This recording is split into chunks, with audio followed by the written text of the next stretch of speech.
আসসালামু আলাইকুম ওয়া রাহমাতুল্লাহি ওয়া বারাকাতুহু। আজকে বিশেষ একটা কারণে আমরা বসেছি যে ইমাম মুয়াজ্জিনের পক্ষ থেকে বিভিন্ন জায়গা থেকে লোক জিজ্ঞাসাবাদ করতেছেন। আর বর্তমান যে আইন হয়েছে সে আইনকে ইমাম মুয়াজ্জিনের পক্ষ থেকে আমরা সাধুবাদ জানাই। এই আইন যে এসেছে গোহত্যার ব্যাপারে, তো আমরা সাংগঠনিক পক্ষ থেকে বলছি এবার আমরা গরু কুরবানি দিচ্ছি না। তাই সকলের উদ্দেশ্যে, যেহেতু আইন এসেছে যে গরু কুরবানি দিতে গেলে 14 বৎসরের গরুটা লাগবে, উপযুক্ত তার কাগজ লাগবে, ডক্টরি একটা সার্টিফিকেট লাগবে।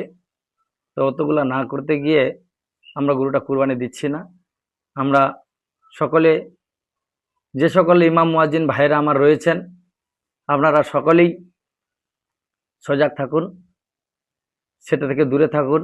কারণ আইনটা যেহেতু হয়েছে সে আইনটাকে আমরা সমর্থন করি।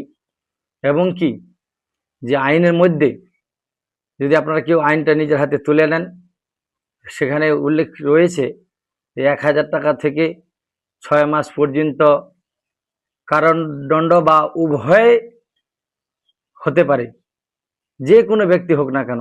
অতএব আমরা সকলে মিলে আজ এই সিদ্ধান্তে পৌঁছি যে আমরা গোহত্যা থেকে সকলে দূরে থাকছি এবং গরু কুরবানি আমরা কেউ দিচ্ছি না।